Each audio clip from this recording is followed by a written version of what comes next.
오늘은 지난 시간에 아케메네스 왕조 페르시아를 배웠는데 다시 어디로 가냐면 고대 그리스로 갈게요. 유럽 문명의 시발 문명이었던 이 그리스라는 나라 어떤 나라인지 보도록 할 텐데 먼저 이 그리스가 어디에 먼저 수립이 되었는지 그 위치를 한번 보고 가실게요.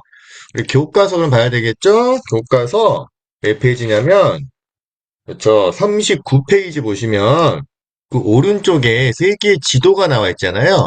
그 세계 지도에 인류 4대 문명이 있는데, 자, 이 문명에는 없는 그리스가 어디에 있냐면 바로 여기 있어요. 여기가 이제 바로 그리스예요. 그 유럽의 동쪽에 있는 동유럽 지역에 그톡 튀어나온 반도 지역인데 이 반도를 발칸 반도라고 이야기해요. 근데 이 발칸 반도의 지형을 조금 더 구체적으로 또 지도를 통해서 한번 확인해 볼게요. 우리나라랑 좀 비슷한 측면이 있어요. 자, 교과서 42페이지 한번 볼게요. 42페이지에 이 그리스 발칸 반도 지역에 어떻게 여기 있네요. 여기 보시면 어떻게 이루어져 있는지 볼게요. 발칸반도 이렇게 나와 있죠. 보니까 여기 이렇게 산이 이렇게 되게 많아요. 섬도 많고 산도 많고 우리나라 한반도하고 좀 비스무리한 지형을 갖고 있는 게 바로 이 발칸반도 지역이고 여기서 그리스 문화가 꽃피운 거죠. 지금도 이 그리스라는 나라가 현재 있죠. 자, 그러면 이 발칸반도 지역 여기에서 이제 그리스가 이제 시작이 되는데 여기에 처음에 뭐가 많이 만들어졌냐면 바로 폴리스라는 것이 만들어졌다. 폴리스. 뭔 뜻일까요? 우리 경찰 폴리스일까요? 아니에요. 자, 이 폴리스는 한두 개가 아니라 무려 수백 개가 있다고 하는데, 자, 이걸 우리말로 좀 풀어서 정리하면, 일단 도시, 사람들이 모여 있는 도시, 국가 정도라고 보면 돼요. 그 도시국가가 발칸반도에 수백 개가 있는데 이 여러 수백 개의 폴리스들이 따로 놀았을까요? 그래도 우리는 다 같은 그리스 한민족이야라는 같은 민족이라고 생각했을까요? 같은 민족이라고 생각을 해요. 같은 핏줄이야. 마치 우리나라 한반도 한민족도 단군 할아버지가 다 같은 할아버지인 것처럼. 그래서 얘네들은 우리가 폴리스는 다르지만 같은 하나의 민족, 하나의 신, 그리스의 신, 뭐 제우스, 뭐 헬레나 여신, 뭐 이러한 신을 같이 믿고 있기 때문에 제사를 같이 드려요. 그래서 야 우리 같이 여러 폴리스들이 제사 드릴 때만큼은 모이자 해서 폴리스들이 모여요 아테네.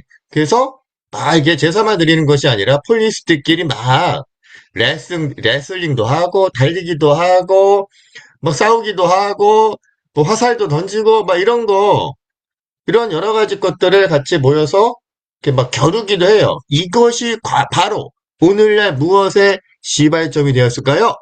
그렇죠. 바로 올림픽의 어떤 기원. 자, 올림픽. 해봐봐. 예, 여기 폴리스키 하고 앞에다가 제사를 드리면서 결국 이제 이것이 올림픽의 시발점이 되었다라는 것까지 참고로 알아두시면 좋을 것 같아요. 자, 그러면 이 아테네 하면 뭐 올림픽도 중요하지만 제일 중요한 게 뭐냐?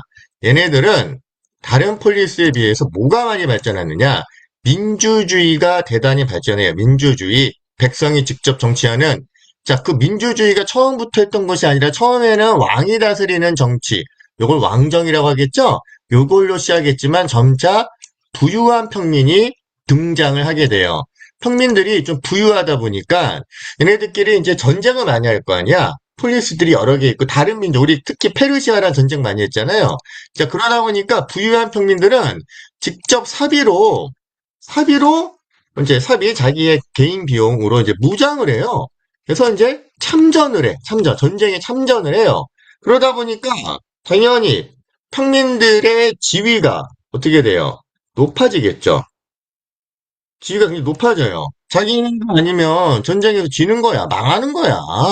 그러니까, 야, 이제 국가의 중요한 일을 결정할 때 우리가 참여하겠다. 즉, 정치 참여가 확대되면서 아테네는 민주주의가 발전하게 되는 거죠. 자, 그 민주주의 발전에 기여했던 두 명의 지도자가 있는데, 첫 번째가 클레이스 테네스예요. 클레이스 테네스. 자, 이 클레이스 테네스 때 평민들의 정치 참여가 가장 크게 확대되었는데, 자, 요때 아주 특별한 제도 하나가 등장을 해요. 자, 그 제도가 뭐냐면 도편 추방제라는 거예요. 뭐라고요? 도편 추방제. 자, 도편이라는 말은 도자기 파편이라는 뜻이에요. 도자기를 깨뜨리면 파편 있죠. 여기다가 누구의 이름을 적는 거예요. 누구의 이름을 적을까? 우리 반장 선거할 때는 우리 반의 지도자가 누구였으면 좋겠다 해서 이름을 적어서 가장 많이 나온 사람이 반장이 되잖아? 자, 근데 이 도편 추방제는 이름이 많이 나오면 이 많이 나온 사람을 추방을 해버려. 추방. 추방이라는 뜻 알아요? 추방은 뭐야? 쫓아내는 거예요. 우리 폴리스에서 얘는 쫓아내자. 그러면 어떤 애들의 이름을 적냐면, 자, 이걸 좀 알아둬야 돼요. 참주가 될 만한, 참주가 될 만한 사람의 이름을 적는 거예요. 참주는 어떤 애들이냐면, 쿠데타 같은 거로 무력으로, 권력을 찬탈, 권력을 빼앗아서 독재를 하는, 요러한 개쓰레기 같은, 그 양아치 같은, 요런 애들을 참주라고 해요. 참주.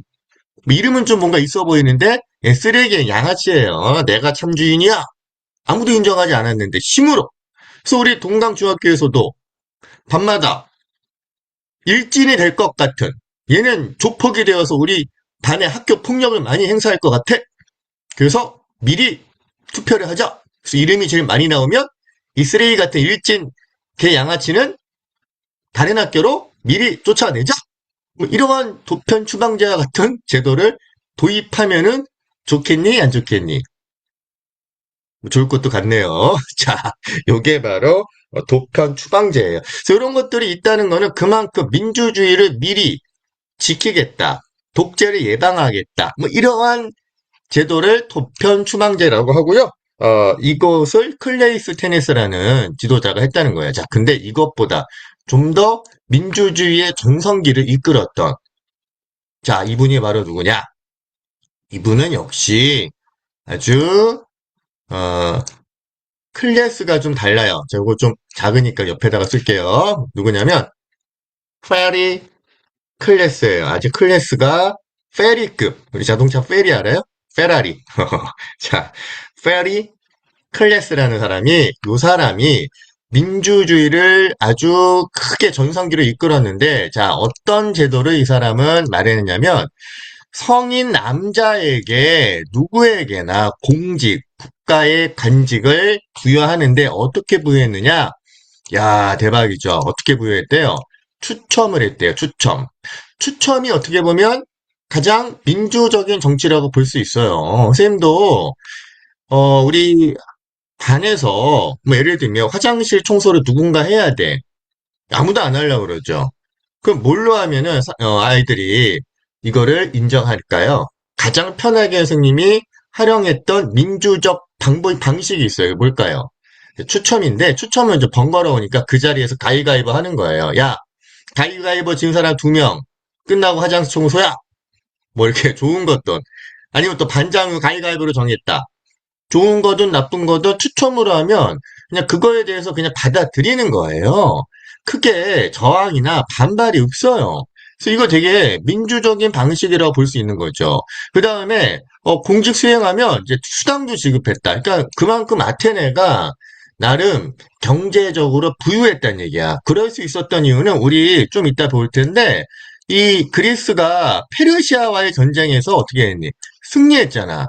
그렇기 때문에 경제적으로 크게 부유했거든. 특히 아테네가 결정적 기여를 해요. 우리 42.195km 마라톤 전투의 승전보를 아테네까지 병사가 뛰어왔잖아요.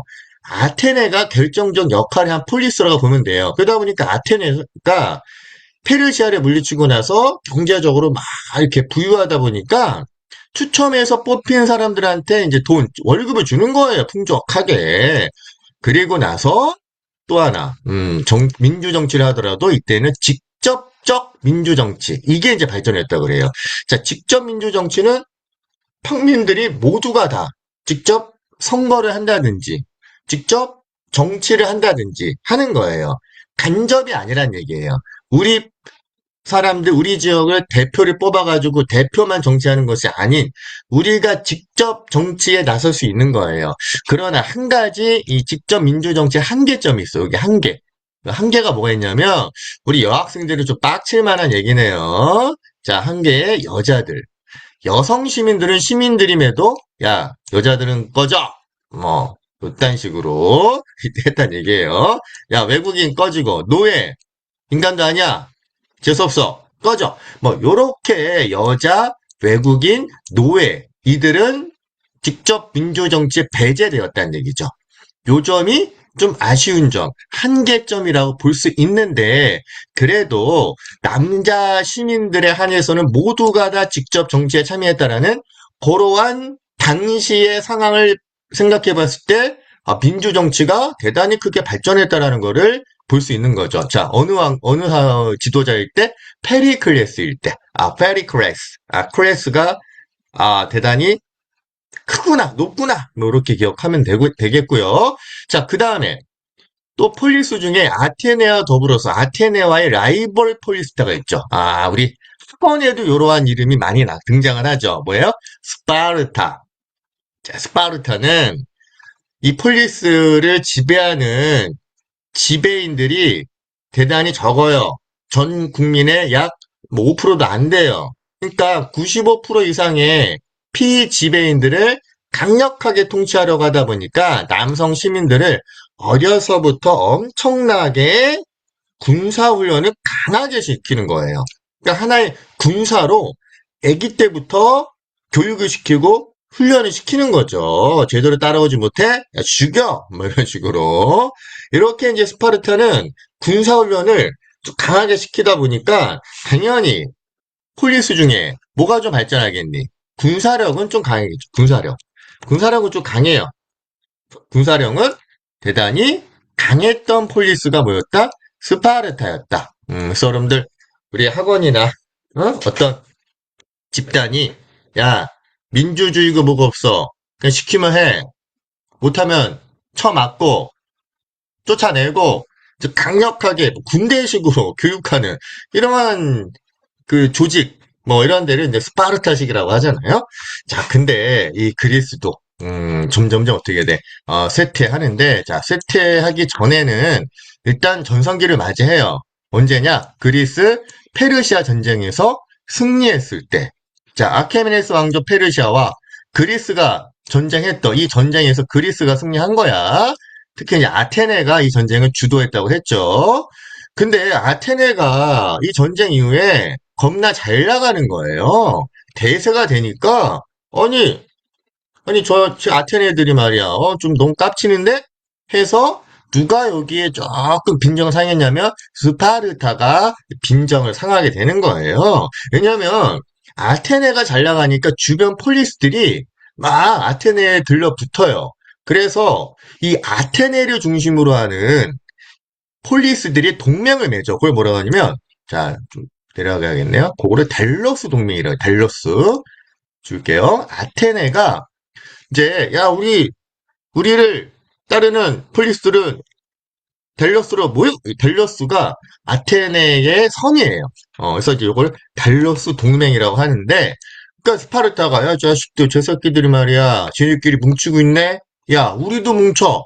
해가지고 스파르타가 만든 동맹이 뭐냐면, 펠로폰네소스 동맹이에요. 펠로폰네소스.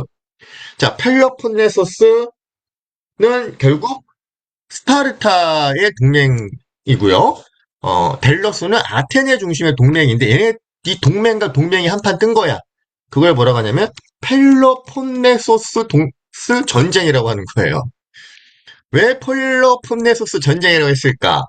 스파르타가 승리했기 때문에 아마도 이 전쟁의 이름을 펠로폰네소스 전쟁이라고 하지 않았을까 싶어요. 왜 승리했을까요? 군사훈련을 이 스파르타는 어려서부터 시켰잖아요. 자, 요 위치를 한번 교과서 43페이지 한번 보실게요. 자, 교과서 43페이지 여기 보시면 일단 그리스 페르시아 전쟁에서 여기 마라톤 전투 여기 보이죠? 마라톤 전투. 그래서 또 살라미스전도 그리스 페르시아 전쟁 때 전쟁이에요. 자, 근데 이 전쟁을 아테네가 승리를 이끌면서 아테네가 대단히 잘 나갔다고 했죠? 그래서 여기 이제 델로스 섬이라고 했죠. 델로스 섬, 여기. 요게 이제 아테네가 갖고 있는 섬이에요. 그래서 이 아테네의 델로스 섬을 중심으로 모인 델로스 동맹과 저기 이제 스파르타가 있고 스파르타 주변의 반도를 펠로폰네소스 반도라고 해요. 그래서 이 펠로폰네소스 그 동맹이 있고 그래서 두 동맹이 한판 뜬 게 뭐다? 펠로폰네소스 전쟁이다. 누가 이겼다? 펠로폰네소스 동맹이 이끌었던 스파르타가 이겼다. 그래서 스파르타가 이 그리스 전체를 주도하는데 스파르타는 너무 민주주의를 좀 무시했죠. 그러다 보니까 또 다른 폴리스들이 반발을 해요. 우리는 민주주의가 좋은데 저 스파르타는 자꾸 군대식으로 하네? 그래서 막 그리스가 어떻게 돼? 막 분열되고 반란이 일어나고 그러면서 점점점 쇠퇴해 가는 거예요. 자, 그 쇠퇴한 그리스를 누가 쳐들어왔냐면 좀 이따 배울 알렉산드로스가 쳐들어와서 그리스는 멸망하게 하고 말아요. 자, 그러면 그리스의 주된 내용 중에 또 문화 한번 볼게요. 문화는 대단히 인간 중심적인 문화를 발전했다고 그래요. 즉, 신중심이 아니라 인간 중심이라는 얘기예요. 그러니까 신들도 심지어 인간처럼 묘사를 해요. 뭐 예를 들면 뭐 신이 뭐 질투를 한다든지 뭐 결혼을 하고 연애를 하고 이별을 하고 뭐 열받아 하고 짜증내고 시기하고 싸우고 뭐 이혼하고 바람 피고 막 이러한 그 인간적인 감정을 신에게 적용할 만큼 대단히 인간 중심적이에요. 우리 그리스 신화 보면 그런 얘기들이 나오잖아요. 그리고 이 그리스는 철학이 발전하네. 우리가 들어봤던 아주 유명한 철학가들 소크라테스, 플라톤, 아리스토텔레스. 자, 이 소크라테스가 대표적인 아테네 철학자죠. 보편적 진리가 존재한다. 뭐 악법도 법이다. 뭐 이런 얘기를 했잖아요. 그래서 이러한 철학자들 대단히 아주 많은 활약을 했고요. 그 다음에 문학과 역사책들, 뭐 일리아스 오디세이아, 그 다음에 역사책들이 또 그리스에서 많이 쓰여졌어요. 특히 이제 전쟁에 대한 역사를 많이 남겨놨기 때문에 우리가 그리스 페르시아 전쟁의 역사라든지 또 펠로폰네소스 전쟁 역사를 이러한 역사 기록물 통해서 자세하게 알 수 있는 거예요. 그 다음에 건축은 뭐 극장도 있지만 특히 이제 파르테논 신전 알죠? 파르테논 신전 요거는 한번 아주 유명한 그리스를 대표하는 건축물이니까 교과서 44페이지 한번 보고 가실게요.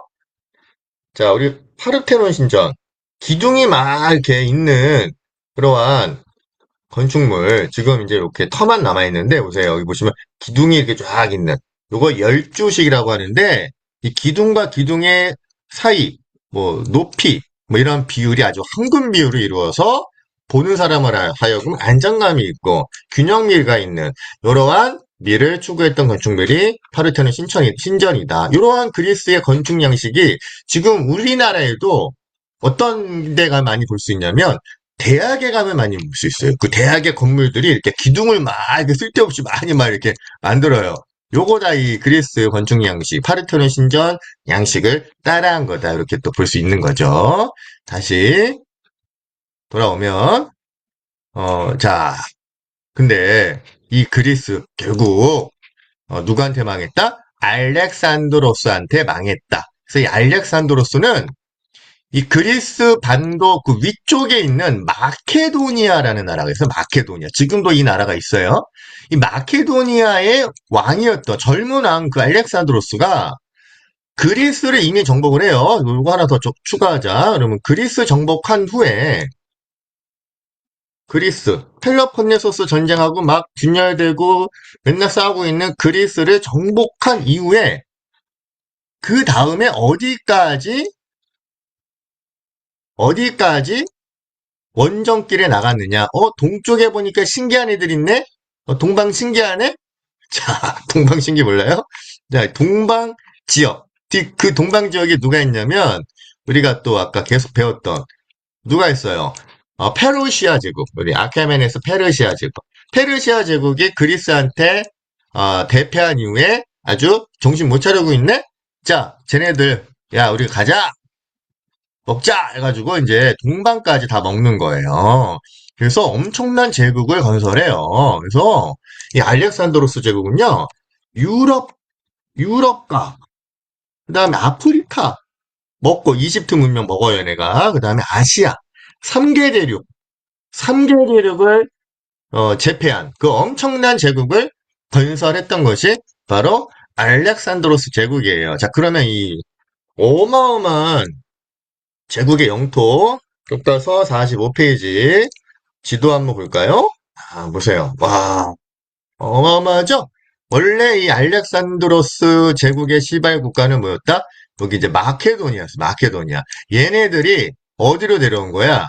요 밑에 그리스를 먹은 거예요. 색깔을 바꿔볼까요? 그리스 먹고, 여기 그리스 먹고, 그 다음 여기가 원래 뭐가 있었니? 원래 여기 이제 옛날에 페르시아가 있었잖아요. 그 다음에 여기 이집트 있었잖아요. 여기를 모조리 다 먹은 게 바로 알렉산드로스 제국이에요. 그리고 나서 이제 인도까지, 인더스강이 보이잖아요. 인도까지 가려다가 무슨 뭐 전염병 같은 데 걸려가지고 젊은 나이에 전사하고 말아요. 그래서 이제 알렉산드로스 제국은 알렉산드로스 대왕이 죽고 나서 바로 이제 금방 망하긴 했는데 이 거대한 어마어마한 제국이 남긴 아주 유명한 문화가 있어요. 자, 그 문화 한번 볼게요.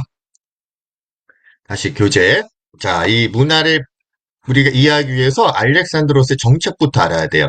이 알렉산드로스는 자기가 정복한 지역에 알렉산드로스의 도시다. 그래서 알렉산드리아, 우리 롯데리아, 그것처럼 알렉산드리아라는 도시를 만들어요. 그럼 이 도시는 어떤 도시냐? 이 도시의 특징을 알아야 돼요. 이 도시는 그리스 문화, 응? 자, 그리스 문화를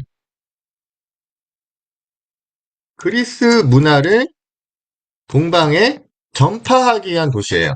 그러니까 여기에다가 그리스인들을, 야, 동쪽 가 살아. 이제 이주를 시키는 거죠.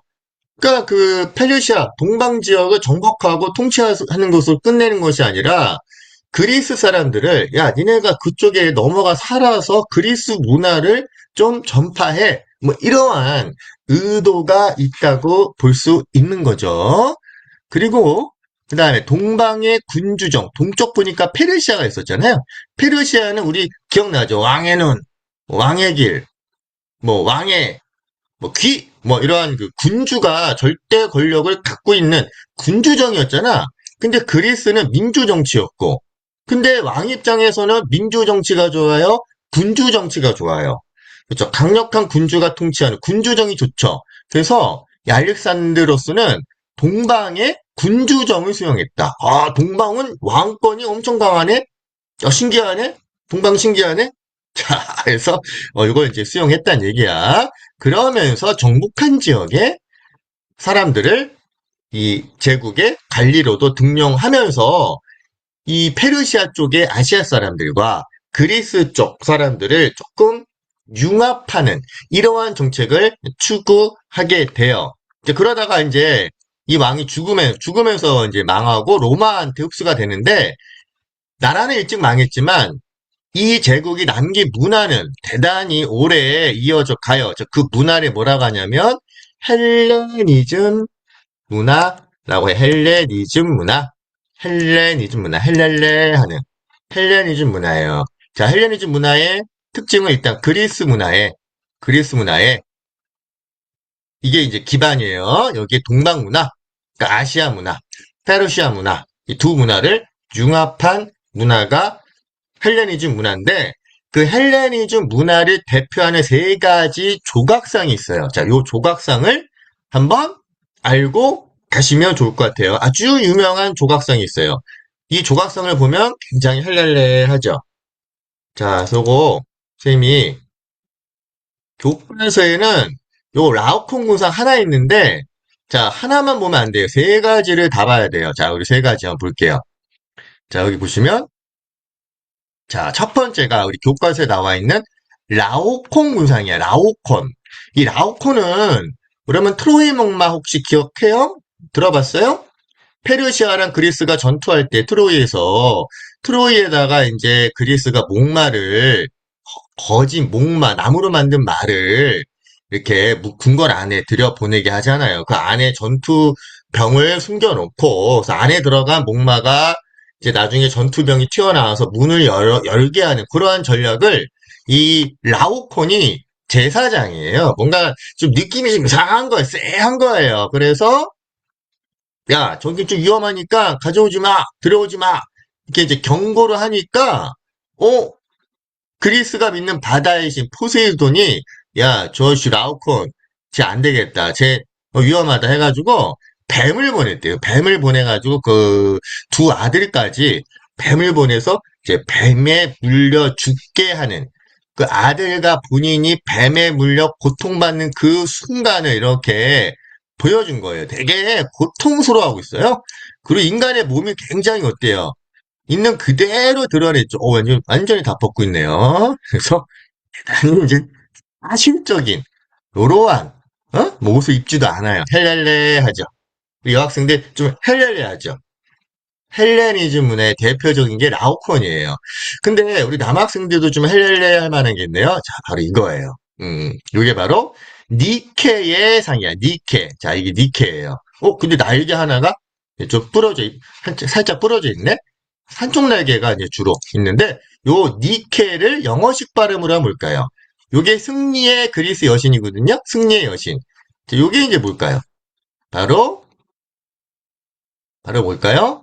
나이키입니다. 나이키. 자, 승리의 여신. 그래서 그러면 나이키라는 상표가 바로 이 승리의 여신 니케에서 비롯된 거예요. 나이키가 어떤 모양이에요? 날개 모양이죠? 요게 나이키잖아. 그러면 이 나이키, 이 날개 모양을 본뜬 거예요. 자, 그냥 참고로 알아두시고, 마지막에 또 우리 헬렐레 할 만한 아름다운 사랑의 여신 아프로디테. 요걸 또 밀로의 비너스라고도 해요. 자, 그 비너스, 뭐 아프로디테. 요거 다 둘 다 같은 이름이에요. 로마에서 부르는 거는 아프로디테, 그리스는 비너스. 뭐 이렇게 이제 하는데, 팔이 좀 잘렸네요. 어쨌든, 이게 이제 바로 그 유명한 비너스 상이에요. 자, 요 세 가지를 우리가 헬레니즘을 대표하는 조각이기 때문에 여러분들이 요거는 좀 적어두면 좋을 것 같네요. 그래서 헬렐레아는 세 가지 뭐였다? 라오콘, 군상, 그 다음에 승리의 여신, 니케상, 그 다음에 사랑의 여신, 비너스상. 요 세 가지. 대단히 그러니까 육체적인 그러한 모습을 사실대로 나타내는, 사실적, 그 다음에 감정 표현이 생생. 감정 표현이 생생하다. 뭐 이런 특징이 있는 거예요. 고통스럽고 사랑스럽고 뭐 이런 것들을 있는 그대로 표현을 한 거죠. 자, 요게 바로 헬레니즘 문화를 대표하는 거예요. 자, 그리고 헬레니즘은 또 스토아파와 같은 우리가 어떤 욕구를 좀 금지해서 이성적인 삶을 추구하는 것이 올바른 삶이다라는 걸 강조했던 스토아파도 있고요. 에피쿠로스는 아니다. 정신적으로 우리가 즐거운 것이 진정한 행복이다라는 이러한 걸 추구했던 에피쿠로스파와 같은 철학도 이 알렉산드로스 제국 때 발전했구나. 헬레니즘 문화의 또 다른 특징이 이러한 철학이 발전했구나. 그리스하고 좀 다르죠. 그리고 여기 나와 있네. 사실적 생동감이 조각상. 요게 바로 요거네요. 요 세 가지. 요 세 가지를 또 기억해야 돼요. 선생님이 요 세 가지를 보고 싶어서 요게 어디 있냐면 루브르 박물관이 있어. 프랑스 루브르 박물관에 직접 보러 갔죠. 자, 보세요. 여기 선생님이에요. 자, 보이네요? 자, 그래서 여기 루브르 박물관. 자, 여기 가면 여기 이제 바로 여기 나오네요. 여기 바로 누구예요? 루브르 박물관의 3대 여신이 바로 비너스와 비너스 보이죠? 아까 책에 나왔던 그리고 승리의 여신 니케 그리고 모나리자예요. 선생님 요 세 가지 딱 보고 왔는데 자 여기 바로 비너스가 이렇게 또 정면의 모습이 있고요. 이거 뭐야? 자, 어우, 너무 좀 리얼하네요. 자, 그리고 중요한 거, 보이네, 멀리. 이게 뭐야? 나이키. 여러분들 좋아하는 나이키입니다. 니케상. 자, 이렇게 니케상이 이렇게 있네요. 그리고 보니까 이집트 유물들이 이 루브르 박물관에 많이 있더라고요. 그 프랑스인들이 이집트에 있는 피라미드에 있는 이런 유물들을 많이 훔쳐갔어요. 그래서 여기다 전시하고 있더라고요. 자, 그 다음에 이제 뭐예요? 모나리자 댁에 갔더니 생각보다 되게 조그마더라고요. 자, 박물관의 모습. 모나리자 앞에 있는 분들의 모습이에요. 저기까지. 여기까지 볼게요. 자, 다시. 자, 이렇게 우리가 이제 헬레니즘 세계, 이게 어느 제국의 문화였다, 헬레니즘 문화였다, 알렉산드로스 제국의 문화였다라는 것까지 봤고요. 자, 그 이후에 알렉산드로스 제국은 또 어느 제국으로 이어져 가냐면 로마로 갑니다. 그래서 로마 얘기는 다음 시간에 이어서 갈게요. 오늘은 여기까지.